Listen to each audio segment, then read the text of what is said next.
ನಮಸ್ಕಾರ ವೀಕ್ಷಕರೇ, Raghu Educare and public information YouTube ಚಾನೆಲ್ಗೆ ಸ್ವಾಗತ. ಬರಗಾಲದಿಂದ ತತ್ತರಿಸಿರುವಂತಹ ರೈತರಿಗೆ ಈ ವಿಡಿಯೋಕ್ಕೆ ಆತ್ಮೀಯ ಸ್ವಾಗತ. ರೈತ ಸಮುದಾಯಕ್ಕೆ ಮಹತ್ವವಾದ ಮಾಹಿತಿಯೊಂದು ಬರ ಪರಿಹಾರ ವಿಷಯಕ್ಕೆ ಸಂಬಂಧಿಸಿದಂತೆ ಬಂದಿದ್ದು 2023-24ನೇ ಸಾಲಿನಲ್ಲಿ ತೀವ್ರ ಬರಗಾಲ ಇರುವುದರಿಂದ ರಾಜ್ಯಾದ್ಯಂತ 223 ತಾಲೂಕುಗಳನ್ನು ಬರಪೀಡಿತ ಪ್ರದೇಶಗಳು ಎಂದು ಸರ್ಕಾರ ಘೋಷಣೆ ಮಾಡಿತು.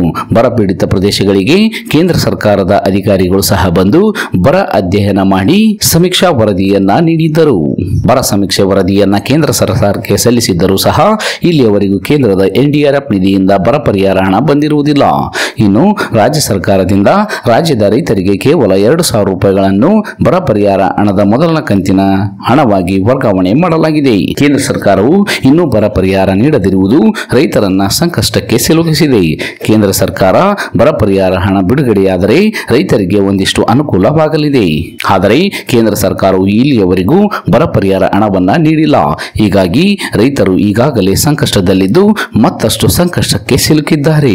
ಇನ್ನು ರಾಜ್ಯ ಸರ್ಕಾರವು ಸಹ ಕೇಂದ್ರದ ಬರ ಪರಿಹಾರ ಹಣದ ಮೇಲೆಯೇ ನಿಂತಿದೆ. ರಾಜ್ಯ ಸರ್ಕಾರವು ಹೆಕ್ಟರ್ಗೆ ಕೇವಲ 2,000 ರೂಪಾಯಿ ಹಣವನ್ನು ನೀಡಿ ರೈತರಿಗೆ ಸಮಾಧಾನ ಮಾಡುತ್ತಿದೆ. ಆದರೆ ಇದು ನಿಯಮಾನುಸಾರ ಹಾಗೂ ಮಾರ್ಗಸೂಚಿ ಅನ್ವಯ ನೀಡುವ ಪರಿಹಾರ ಮೊತ್ತವಲ್ಲ. ಕೇಂದ್ರ ಹಾಗೂ ರಾಜ್ಯ ಸರ್ಕಾರಗಳು ಎರಡೂ ಸಹ ರೈತರಿಗೆ ಬರ ಪರಿಹಾರದ ಹಣವನ್ನು ಸರಿಯಾಗಿ ನೀಡುತ್ತಿಲ್ಲ ಎಂದು ರೈತರು ಆಕ್ರೋಶ ವ್ಯಕ್ತಪಡಿಸುತ್ತಿದ್ದಾರೆ. ಕೇಂದ್ರಕ್ಕೂ ಸಹ ರಾಜ್ಯ ಸರ್ಕಾರವು ಹಲವಾರು ಬಾರಿ ಹಣ ಬಿಡುಗಡೆ ಮಾಡಲು ಮನವಿ ಮಾಡಲಾಗಿದೆ. ಆದರೆ ಒಂದು ಸುತ್ತಿನ ಮಾತುಕತೆ ಆದರೂ ಸಹ ಬರ ಪರಿಹಾರ ಹಣ ಬಿಡುಗಡೆಯಾಗುತ್ತಿಲ್ಲ. ಒಟ್ಟಿನಲ್ಲಿ ರಾಜ್ಯ ಹಾಗೂ ಕೇಂದ್ರದ ರಾಜಕೀಯ ಗುದ್ದಾಟದಿಂದ ರೈತರಿಗೆ ಬರ ಪರಿಹಾರ ಹಣ ಸಿಗುತ್ತಿಲ್ಲ. ಇತ್ತ ಬೆಳೆ ವಿಮೆ ಹಣವೂ ಸಹ ವಿಮಾ ಕಂಪನಿಗಳಿಂದ ಸಿಗುತ್ತಿಲ್ಲ. ಕೆಲ ರೈತರಿಗೆ ಮಾತ್ರ ವಿಮೆ ಹಣ ಜಮವಾಗಿದ್ದು ಇನ್ನು ಅನೇಕ ರೈತರಿಗೆ ಬೆಳೆ ವಿಮೆ ಹಣ ಜಮವಾಗಿರುವುದಿಲ್ಲ. ಹಲವಾರು ರೈತರಿಗೆ ಬೆಳೆ ವಿಮೆ ಹಣ ಬರುವುದು ಬಾಕಿ ಇದೆ. ಆದರೆ ಈ ಕುರಿತು ಯಾರೂ ಸಹ ಗಮನ ನೀಡುತ್ತಿಲ್ಲ ಎಂಬ ಸುದ್ದಿ ತಿಳಿದು ಬಂದಿದೆ. ಒಟ್ಟಿನಲ್ಲಿ ಬರ ಪರಿಹಾರ ಹಣವಾಗಿ ರಾಜ್ಯ ಸರ್ಕಾರದಿಂದ ಮಾತ್ರ 2,000 ರೂಪಾಯಿ ಹಣ ಬಿಡುಗಡೆಯಾಗಿದ್ದು ಕೇಂದ್ರ ಹಾಗೂ ರಾಜ್ಯ ಸರ್ಕಾರದಿಂದ ಹೆಚ್ಚುವರಿ ಬರ ಪರಿಹಾರ ಹಣ ಜಮವಾಗಿರುವುದಿಲ್ಲ. ವರ್ಷ ಕಳೆಯುತ್ತಾ ಬಂದರೂ ಸಹ ಇದರ ಪರಿಹಾರ ರೈತರಿಗೆ ಸಿಗುತ್ತಿಲ್ಲ.